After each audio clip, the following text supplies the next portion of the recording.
یا پھر ہمسایوں کے گھر زیادہ مہنگی گاڑی آ جائے تو اس کے سلنسر میں ٹاکی توڑنا دے کہ دیکھیں والا باوروں سے شٹاٹ ہوگی یا ریلوے لین کے اوپر 2 روپے کا سکہ رکھ کے پرے بیٹھ کے ریل گڈی کا انتظار کرتے رہتے ہیں کہ ریل گڈی اس کے اوپر سے گزرے گی تو 2 روپے لمبے ہو کے 5 روپے بن جائے. بابا 2 کا بھی بیڑا گرک ہو جانا, تم 5 بنانے کے چکر میں پڑے ہوئے. مجھے اس تجربے کا تو پتا تھا, لیکن یہ نہیں پتا تھا کہ یہ کرنسی کی ویلیو بڑھانے کے لیے تجربہ کرتا رہا. لاہور میں ڈاکے جاری, آئی جی پنجاب کے سخت احکامات کے باوجود پولیس ایک بھی گینگ گرفتار نہ کر سکی. ویسے تساں تے ٹھیکہ لے یا پولیس دے خلاف گل کرن دا, خدا دے واسطے بھی دیکھا کرو کہ پولیس بیچاری کرنی کی ہے بھائی, وہ کس حالت چ گئی ہے. آئی جی صاحب تو سمجھتے ہیں کہ ڈاکوؤں کو پانی والی بندوقاں نے. اللہ معاف کرے, جیسا جدید اسلحہ جنید صاحب ڈاکوؤں دے کول ہے ایمان سے, میں حیران ہو جانا کہ یار یہ لوگ کتھوں آئے نے, کون لوگ نے. ایڈی ایڈی گولی والی بندوق جی انہاں کول, تے ساڈی ایڈی ایڈی گولی والی بندوق نے. وہ تو ساڈے کول انیاں پرانیاں بندوقاں نے کہ اسی بندوق دا گھوڑا دبا کے نال کرتے رہیے تو پھر کدھر جا کے گولی باہر آؤندی. اینی دیر نو ڈاکو بیچارہ گڈی پھاڑ کے نکل گیا ہوندا, پر ڈاکو بھی بزی آدمی ہوندا ہے, وہ ڈھیک تو نہیں نہ سکتا کہ کدو انہاں دی گولی باہر آوے تے میں فوت ہوں. اگلے نے اور بھی 36 تھاواں تے ڈاکے مارنے ہوندے, نکل جاندا اینی دیر چ. اتنی پرانی بندوقیں جناب یہ ہو جی پرانیاں بندوقاں. جس طرح غریب آدمی بیچارہ ہڈی چوں میک کڈن واسطے ادھا گھنٹہ انج کردا رہندا نا, اسی طرح ہی پولیس والے بیچارے اپنی بندوق چوں گولی کڈن واسطے کنی دیر انہوں خارج کرتے رہندے. کئی دفعہ تو جنید صاحب چلاندے رہی تے بندوق نہیں چلدی, پھر اگ کے رکھ دئی تے بعد چ چل جاندی. بندہ پوچھے تینوں ڈاکو تے چلان دے, اوتھے چل ادھر سلور دے جگ چ تو موری کر دتی ہے, کوئی یاد کر.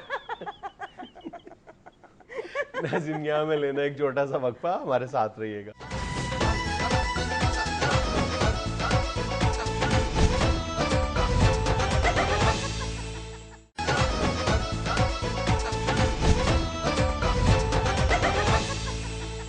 اچھا برادر عزیز, بد تہذیبیوں میں ایک بد تہذیبی کا ذکر کرنا چاہتا ہوں جس کا سامنا مجھے 2 دن پہلے کرنا پڑا ہے.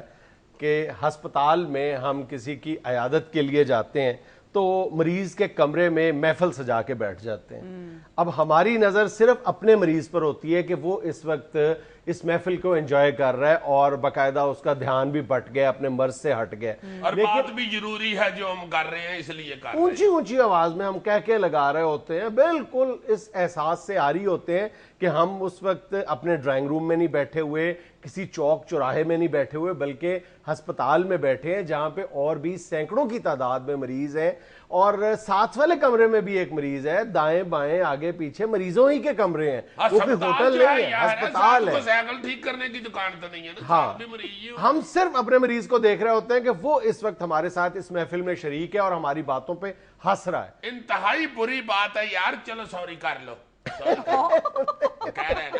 نہیں میں اس کا اعتراف کرتا ہوں, سوری.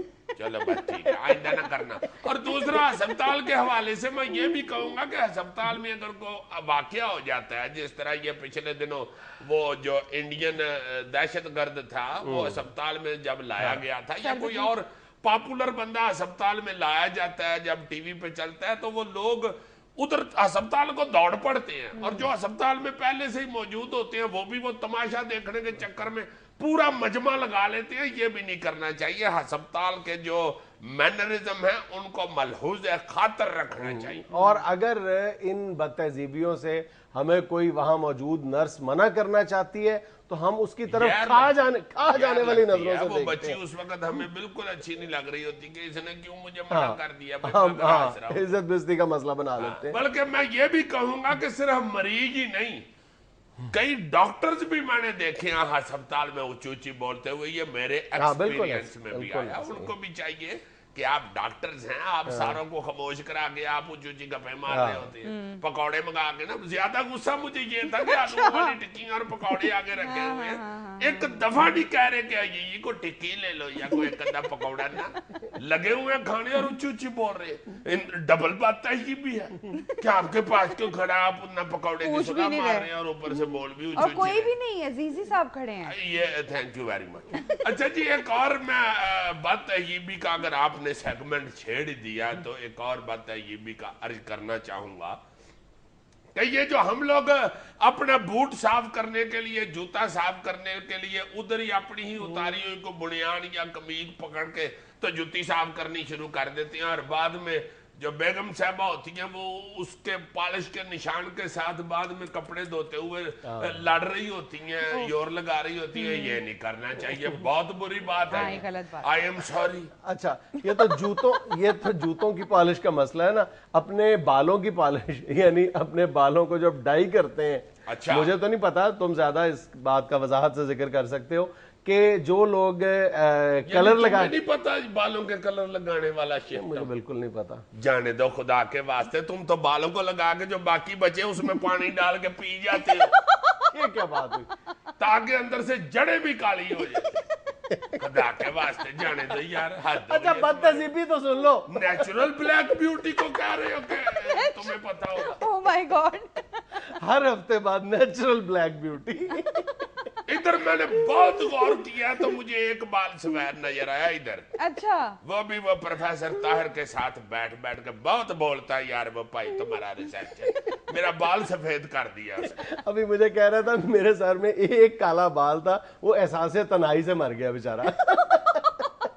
اچھا بدتہذیبی کیا تھی؟ بدتہذیبی یہ ہے کہ جو لوگ بال رنگنے کے عادی ہوتے ہیں وہ اس بات کا خیال نہیں کرتے کہ اپنے مخصوص کپڑے رکھ لیں, ایک شرٹ رکھ لیں جو جب بھی بال رنگتے ہیں وہی شرٹ پہن لیں, اور دوسرا کہ مخصوص برتن, اب جو ان کے برتن ہاتھ آتا ہے وہ استعمال کر لیتے ہیں. اور یہ بات ذہن میں رکھنا کہ خضاب جس برتن میں بھی ایک بار ڈلے نا وہ برتن پر اپنا رنگ ضرور تھوڑا بہت چھوڑ دیتا ہے. یہ تمہیں میرے منڈے چھوٹے نے فون کیا ہوگا. آئی میں گھر جا لوں ذرا اس کو مرمت کرتا ہوں. نہیں وہ تو جنرلی بات کریں نا, سب عام گھروں میں ایسے. اچھا نہیں یار میں تو کرتا ہی نہیں ابھی. اچھا جی ایک اور بات ہے یہ بھی اسی حوالے سے سر کے ساتھ. مجھے صرف ایک انفارمیشن دو کہ یہ جو کہتے ہیں, میں نے تو سنی سنائی باتیں جو میں ذکر کر رہا ہوں جن کا, یہ بال کوئی ایسے کیمیکلز ملتے ہیں جن سے بال کالے ہو جاتے ہیں؟ ہاں جی بالکل ایسے جیسے تم نے نہیں کیے ہوئے, بالکل ایسی ہو جاتی ہے. بالوں کے حوالے سے میں ایک اور بات یہ بھی کرنا چاہتا ہوں کہ یہ سر کو تیل لگا کے ہم صبح, چونکہ ہم نے بہو بن کے پھرنا ہوتا ہے نا ڈرائی شرائی کر کے بعد, اس لیے ہم اب صبح تیل نہیں لگاتے. اور یہ بھی سن بیٹھتے ہیں کہ تیل نہ لگانے سے وال چڑھتے ہیں, پھر ہم سوتے وقت تیل لگا کے تو سو جاتے ہیں اور سرانا پیلا ہو جاتا ہے. اور پھر 2-3 مہینے جب ہم تیل لگا کے سوتے رہتے ہیں تو سرانے کو لگنا شروع ہو جاتا ہے کہ یرکان ہوا ہے. یہ نہیں کرنا چاہیے, یہ بھی بہت بری بات. اچھا اس کی آسانی کے لیے یہ ہوتا ہے کہ آپ کوئی بھی ٹاول جو یوز زیادہ استعمال میں نہیں ہے یا جس کو آپ نے ڈسپوز آف کرنا ہے, آپ وہ ٹاول تکیے کے اوپر رکھ لیں اور پھر سو جائیں. یہ بھی بالکل ٹھیک ہے. اچھا عزیز صاحب ایک بدتہذیبی کا ذکر کرنا ضروری ہے. جیسے گرمیوں کا موسم ہے تو لوگوں نے گھروں میں کولر لگائے ہوئے ہیں, اور جب ایئر کولر, ہاں جی ایئر کولر لگائے ہوئے, ان کولر لگانے کے بعد وہ نلکا کھلا چھوڑ دیتے ہیں تاکہ پانی ختم نہ ہو. اس کو پانی بھرنے کے لیے چھوڑ دیتے ہیں, بند نہیں کرتے نلکے کو. اس سے یہ ہوتا ہے کہ وہ پانی گرتا رہتا ہے اور جہاں جہاں سے وہ پانی گزرتا ہے وہاں ایک تھوڑے سے ٹائم کے بعد کائی جمنا شروع ہو جاتی ہے. اب میرا خیال ہے اس کی بھی احتیاط کرنی چاہیے, اور اس چیز کی بھی احتیاط کرنی چاہیے کہ کئی بندوں کے گھر اس طرح بنے ہوتے ہیں کہ بیڈ روم کی جو کھڑکی ہے وہ باہر گلی کی طرف ہوتی ہے, اور وہ گلی میں ایئر کولر فٹ کر کے گلی کی کوئی 4.5 فٹ جگہ گھیر لی. وہ بھی نہیں کرنا چاہیے, وہ بھی احتیاط کرنی چاہیے. گلی جو ہے وہ ہماری یاتی نہیں ہوتی, وہ تمام محلے کی گلی ہوتی ہے, اس لیے اس کو اسی طرح رہنا چاہیے جیسے وہ بڑی ہوتی ہیں. یار میں کتنا عقلمند ہوں, میں نے دیکھو ایئر کولر کے ساتھ کیسی اہم بات جوڑی. اچھا جی اس کے ساتھ ساتھ ایک اور بات ہے یہ بھی جو مجھے ایک بزرگ نے کہی تھی کہ یہ بھی ڈسکس کرو کسی دن. یہ جو ہم ٹیلی فون موبائل لے کر باتھ روم میں چلے جاتے ہیں اور ادھر بیٹھ کے ہم فون سنتے ہیں یا کرتے ہیں کال, اس میں ہم پھر السلام علیکم بھی کہتے ہیں, اور پھر کسی وقت یہ بھی ہوتا ہے کہ اگر آپ کا فون آتا ہے تو اس پہ جو بیل ہے وہ اذان لگائی ہوئی ہے یا کوئی آیت لگائی ہوئی ہے. اس لیے یہ جو فون کے اوپر گفتگو ہم کرتے ہیں اور اس میں ہم اسلام دعا لیتے ہیں اور الحمدللہ ماشاءاللہ اس طرح کے لفظ بھی کہتے ہیں, سب یہ کا تقدس میں شروع ہوتا ہے. میرا خیال ہے کہ باتھ روم میں موبائل لے جانے سے اوائڈ ہی کرنا چاہیے. ایک ہم نے خام خواہ کا ایک بنا لیا ہوا ہے کہ جی زندگی بہت مصروف ہو گئی ہے اور موبائل بھی جو باتھ روم میں بھی ہم ساتھ لے کے جاتے ہیں, یہ کون سی مصروفیت ہے؟ جس طرح پرانے وقتوں میں بٹیرے کے شوقین ہر وقت بٹیرا اپنا ہاتھ میں پکڑے رکھتے تھے, یہ موبائل بٹیرا تو نہیں ہے نا. ناظرین یہاں میں لینا ایک چھوٹا سا وقفہ, ہمارے ساتھ رہیے گا.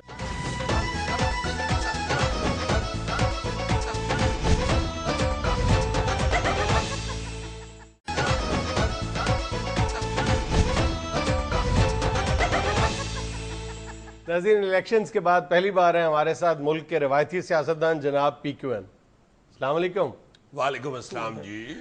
کیا حال چال ہے پی کیو این صاحب؟ الحمدللہ جی الحمدللہ. سر کچھ بتانا پسند فرمائیں گے, کیا بنا؟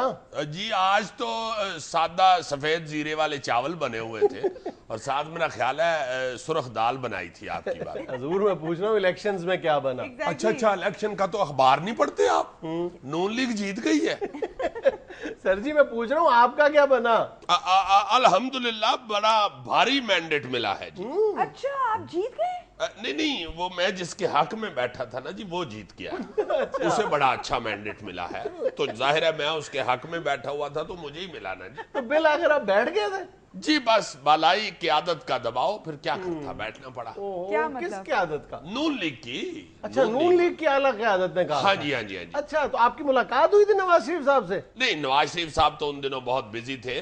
ان کے سیکٹری ہیں حاجی شکیل صاحب, 28 سال سے ان کے ساتھ ہیں, تیسری دفعہ پرائم منسٹر ہاؤس جا رہے ہیں ان کے ساتھ. اچھا حاجی شکیل صاحب سے ملاقات ہوئی تھی؟ نہیں ان کے بالکل ساتھ ہی کمرہ ہے, شکور صاحب ان کے سیکورٹی آفیسر ہیں. اچھا شکور صاحب کے کہنے پہ بیٹھے؟ نہیں ہو ذرا بات مکمل تو ہو لینے دینا. شکور صاحب کی خالہ کا بیٹا ہے نا جو اس کا سالہ میرے گھر کے ساتھ رہتا ہے. تو ان سے ملاقات ہوئی؟ نہیں ان سے بھی ملاقات نہیں ہوئی. میں 2-3 دفعہ ان کے گھر گیا ہوں, جب بھی گیا ہوں تو بچے باہر آئے ہیں, انہوں نے کہا جی ابو گھر نہیں ہیں آپ بیٹھے. اچھا پھر میں نے کہا میں تھوڑی دیر بعد بیٹھا آ جاؤں گا. پھر میں گیا دوسرے دن, پھر کہنے لگے ابو گھر نہیں ہیں آپ بیٹھے.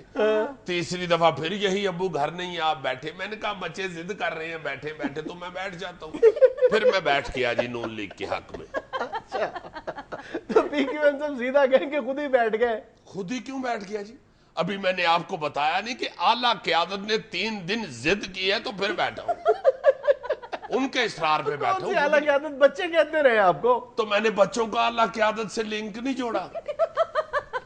اب مجھے بھی بھول گیا, آپ یاد رکھیں نا جو بات میں آپ کو بتا رہا ہوں. وہ یہ تھا کہ وہ جو بچے بس ٹھیک ہے, سمجھ آ گئی. Thank you.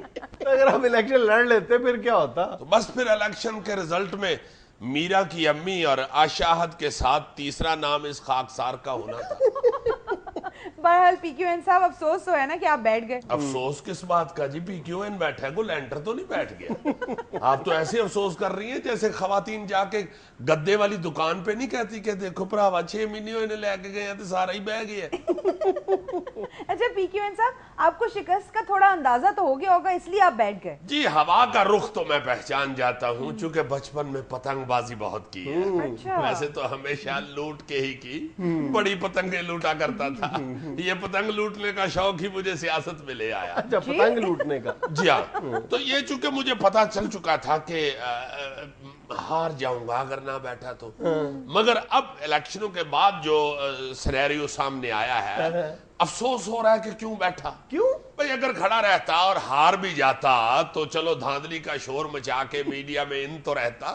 آپ دیکھیں نا جو بھی ہارا ہے سب نے شور مچایا ہوا ہے, میڈیا کی سکرین پہ بھی نظر آ رہے ہیں اور ان کے گھر کے آگے رونقیں بھی لگی ہوئی ہیں. تمام جو دھاندلی کا الزام لگا رہے ہیں وہ غلط الزام لگا رہے ہیں؟ ارے کچھ ٹھیک بھی لگا رہے ہوں گے مگر بیچ میں میرے جیسے بھی مل گئے ہوئے. اچھا تو اس لیے یہ سوچ رہا ہوں کہ آئندہ جب بھی الیکشن آئے تو پھر نہ بیٹھوں. مگر اب کھڑے ہونے کے لیے بھی کچھ تو بندے چاہیے. چونکہ اس الیکشن میں جو 4-5 دوست میرے ساتھ تھے اور جنہوں نے میری کمپین چلائی, میں نے سنا ہے کہ میرے بیٹھنے کے بعد محلے کے ایک چائے والے ہوٹل پہ ان 5 بندوں نے ایک دوسرے کے ہاتھ پہ ہاتھ رکھ کے حلف اٹھایا ہے کہ آئندہ کبھی پی کیو این کو بلانا نہیں. تو اس لیے اگر کوئی نئے دوست 4-5 اکٹھے ہو گئے تو اگلی دفعہ الیکشن لڑوں گا، ورنہ ٹھیک ہے دکان تو چل ہی رہی ہے۔ کس چیز کی دکان ہے؟ بھائی مٹی کے تیل کا ڈپو ہے، آپ کو بتایا تو تھا۔ صرف مٹی کا تیل؟ نہیں، تیل تو دوسرے بھی ہیں، سرسوں کا تیل بھی ہے، چنبیلی کا بھی ہے، تارے میرے کا تیل بھی ہے، ایک تو اسماعیل تارا ہے نا، مگر یہ تارا میرا، تو دوسرے تیل بھی رکھے ہوئے ہیں، مگر دکان کچی آبادی میں ہے، وہاں سے ٹریفک اس قدر گزرتی ہے کہ سارے تیلوں میں مٹی پڑ گئی ہوئی ہے، اس لیے میں صرف مٹی کا تیل ہی بتاتا ہوں۔ اچھا پیکوین صاحب یہ فرمائیں کہ جس امیدوار کے حق میں آپ بیٹھے تھے اس نے آپ کی اس قربانی کو ریکگنائز بھی کیا یا نہیں؟ جی الحمدللہ میری یہ قربانی رائے گاہ نہیں گئی، اللہ تعالیٰ نے بڑا نوازا۔ وہ جس کے حق میں میں بیٹھا ہوں اس کے ویسے تو پورے حلقے میں بہت سارے بینر لگے ہوئے تھے، وہ تو چونکہ چھپ چکے تھے اس لیے ان کو تو نہیں چھیڑا گیا، مگر جو اس کے گھر کے آگے مین بینر لگا ہوا تھا جس پہ 20-25 سپورٹرز کے نام لکھے ہوئے تھے، اس کے آخر پہ محلے کے ایک معروف شخص کا نام لکھا ہوا تھا، اختر پلہ، تو وہ انہوں نے اختر کاٹ کے وہاں پہ PQN لکھ دیا، اچھا تو لوگ پڑھنے لگے PQN پلہ، وہ سمجھے شاید کوئی نیا آدمی آیا محلے میں۔ پھر میں ہر ایک شخص کے پاس گیا محلے میں اور اس کو بتایا کہ یہ PQN میں ہوں، یہ پلہ اختر کا لکھا ہوا ہے، تو وہ واضح ہو گیا لوگوں کو، لوگوں نے بڑا اپریشیٹ کیا۔ اور ویسے بھی اس امیدوار نے مجھے یہ کہا تھا کہ فکر نہ کرو، اگر میں جیت گیا تو تم انشاءاللہ گورنر ہاؤس تک پہنچو ہی پہنچو۔ اچھا گورنرشپ کا وعدہ کیا؟ نہیں، میرا مٹی کے تیل کے ڈپو کے ساتھ فرنیچر پالش کرنے کا بھی کام ہے نا، تو جو بھی نیا گورنر آتا ہے وہ ظاہر ہے فرنیچر تو پالش کرواتا ہے، تو وہ اس نے مجھے کہا تھا کہ انشاءاللہ گورنر ہاؤس کا فرنیچر اس دفعہ تم ہی پالش کرو۔ ناظرین PQN صاحب ہمارے ساتھ ہیں لیکن وقت ہے ایک چھوٹی سی کمرشل بریک کا۔ آپ ہنس رہے ہیں، میں نے پالش کے لیے 6 کاریگر رکھے ہوئے۔ اچھا ماشاءاللہ۔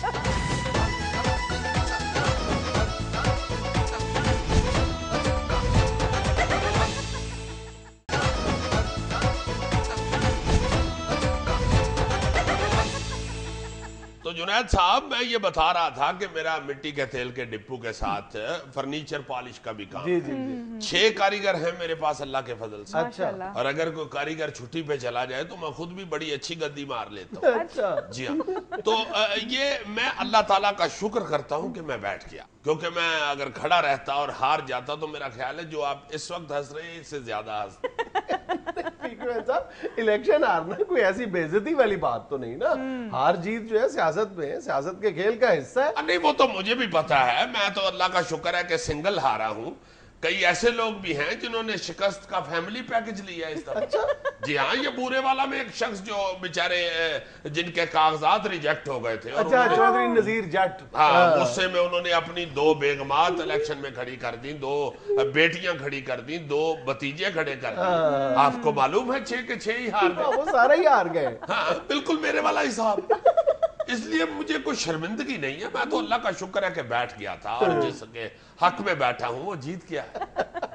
اچھا PQN صاحب اس حوالے سے جس شخص کو اپنی کارکردگی پر فخر ہونا چاہیے جیت کے حوالے سے، وہ مختوم امین فہیم ہے، وہ مسلسل 8ویں مرتبہ MNA منتخب ہوئے ہیں لگاتار۔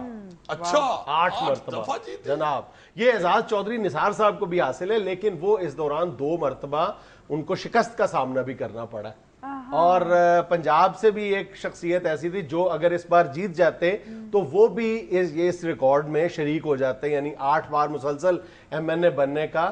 وہ ہے سرگودا سے انور علی چیمہ، کاف لیگ کے، وہ اس مرتبہ شکست کھا گئے نون لیگ کے امیدوار۔ اچھا وہ 7 مرتبہ جیتے ہیں؟ جی جی یار یہ لوگ کس طرح جیت جاتے ہیں مسلسل؟ میں تو 1 مرتبہ بھی نہیں جیتا۔ آپ کے پاس ان میں سے کسی کا نمبر ہے؟ فون کر کے پوچھیں تو صحیح ان سے، کوئی گوری بتا دے کہ یہ کیسے جیت جاتے ہیں۔ اچھا اس الیکشن میں ایک اور دلچسپ بات یہ ہوئی ہے کہ ان انتخابات میں حصہ لینے والے جو معمر ترین امیدوار تھے وہ بھی شکست کھا گئے، اور جو کم عمر ترین تھے وہ بھی ہار گئے۔ معمر ترین جو تھے وہ الہی بخش سومرو صاحب تھے، 86 سال کی عمر میں الیکشن لڑنے کے لیے بضد تھے۔ بہت سارے دوستوں نے سمجھایا کہ بہت عمر ہو چکی ہے، آپ الیکشن نہ لڑیں، لیکن وہ کہتے تھے کہ 1 دفعہ اور، بس 1 دفعہ اور، لیکن وہ 1 دفعہ منتخب نہیں ہو سکے۔ یہ تو اچھا ہو گیا، اب گھر بیٹھے ہوں گے تو چلو ٹائم پہ دوائی تو کھا لیا کریں۔ اسی طرح جو کم عمر ترین امیدوار تھے اکاڑا سے رانا خضر حیات 28 سال کی عمر میں الیکشن لڑا تھا, ہار گئے. اوہو, یعنی معمر ترین بھی ہار گئے اور کم عمر ترین بھی ہار گئے, لیکن جہانگیر ترین جیت گئے. ہاں لیکن ایک سیٹ سے وہ بھی ہار گئے. اچھا, یعنی ایک حلقے سے انہوں نے ان ترینوں کا ساتھ دیا ہے. جی بڑی بات ہے یہ, دیکھیں 8-9 مرتبہ یہ لوگ جیتے ہیں. میں آپ یقین کیجئے کہ میرا خیال ہے 12ویں-13ویں دفعہ کھڑا ہوا ہوں الیکشن پہ. اچھا, مگر بالکل وہی حالت تھی میری جو پہلے الیکشنوں میں ہوا کرتی تھی. اس دفعہ تو مجھے گھڑا ملا انتخابی نشان. تو یہ بیٹھنے سے پہلے میں انتخابی نشان کی پروموشن کے لیے گھڑا پک اپ کے پیچھے رکھ کے باندھ کے اسے سجا کے تو محلے میں نکل پڑا. ایک چوک میں میں کھڑا تھا کہ لوگ گھڑے کو دیکھ لیں اور میرے انتخابی نشان کو یاد رکھیں. پاس ہی 2 لڑکے کھڑے تھے, وہ آپس میں باتیں کر رہے تھے. ایک نے پوچھا کہ یہ کون ہے, وہ دوسرا کمبخت کہنے لگا ہمارے محلے میں کانجی بیچتا ہے. وہ پہلا اسے کہنے لگا کہ یہ کانجی پینا نا یہ کیمیکل ڈال کے بناتے ہیں, گاجرے واجرے نہیں اس میں ہوتی, رنگ ڈالا ہوتا ہے اور ساتھ ٹاٹری ڈالتے ہیں. جنید صاحب مجھے کیمیکل پہ غصہ نہیں چڑھا, ٹاٹری پہ مجھے بڑا شدید غصہ چڑھا. میرا جی چاہے کہ نیچے اتر کے اسے ایک ٹاٹری ماروں دور سے. پھر میں نے پیار سے ہی سمجھایا, میں نے کہا بیٹے نہیں میں کانجی نہیں بیچتا. تو شوخا آگے سے کہنے لگا اچھا اچھا کڑا بجاندے ہو تسی, جنگ جنگ جنگ جنگ.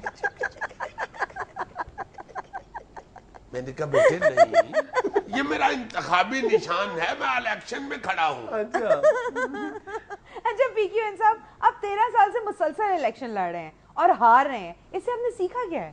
دیکھیں جی, میں نے ان 13 سالوں میں ایک ہی بات سیکھی ہے. کیا؟ کانجی نہیں پینی چاہیے, اس میں ٹاٹری ہوتی. ویسے مجھے افسوس ہے کہ آپ میری شکست پہ ہنس رہے ہیں یا میرے بیٹھنے کا تمسخر اڑا رہے ہیں. بالکل بھائی اس دفعہ تو وزیر اعظم راجہ پرویز اشرف ہار گئے ہیں, تو پی کیو این کیا چیز ہے؟ ویسے پی کیو این صاحب یہ تو ہماری تاریخ رہی ہے, جو بھی سٹنگ پرائم منسٹر ہوتا ہے وہ اگلی بار بہت کم الیکٹ ہو کے اسمبلی میں آتا ہے. نہیں میں کبھی بھی نہیں وزیر اعظم رہا, مگر ہر اگلی بار ہارا ہوں. راجہ پرویز اشرف صاحب بھی نہیں آئے, اور یوسف رضا گیلانی صاحب وہ تو خیر الیکشن لڑنے کے لیے نائل ہو گئے. اس سے پہلے آپ دیکھ لیں کہ جو اسمبلی 2002 سے لے کر 2007 تک رہی تھی اس میں 3 پرائم منسٹر بنے تھے, شوکت عزیز صاحب, میر ظفر اللہ خان جمالی صاحب اور پھر چودھری شجاعت صاحب. تو جمالی صاحب بھی انہوں نے الیکشن ہی نہیں لڑا, اور شوکت عزیز صاحب نے بھی الیکشن نہیں لڑا. چودھری شجاعت صاحب نے لڑا تھا, انہیں شکست کا سامنا کرنا پڑا تھا احمد مختار صاحب کے ہاتھوں.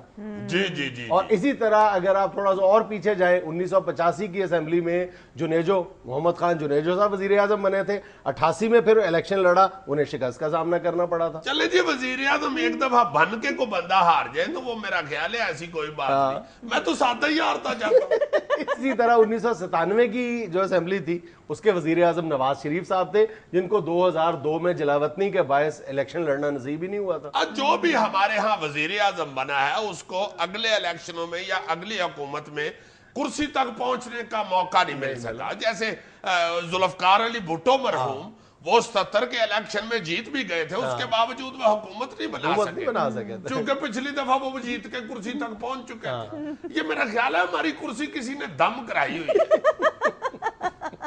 اور جس کرسی پہ میں بیٹھنا چاہتا ہوں اس کو تو کسی نے ایک دم کرایا ہوا.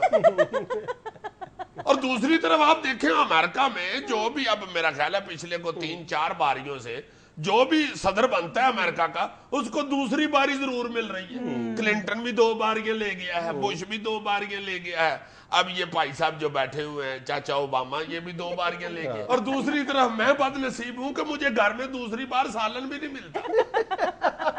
صاحب آپ کی اس بات سے یاد آیا کہ الیکشن سے دستبردار ہونے کے حوالے سے آپ کی اہلیہ کا رد عمل کیا تھا؟ اس نے تو میٹھی پھلیاں بانٹی محلے کے بچوں میں. کہنے لگی اگر یہ جیت جاتا تو اس نے پھر میرے ابو سے بے عزتی نہیں کروایا کرنی.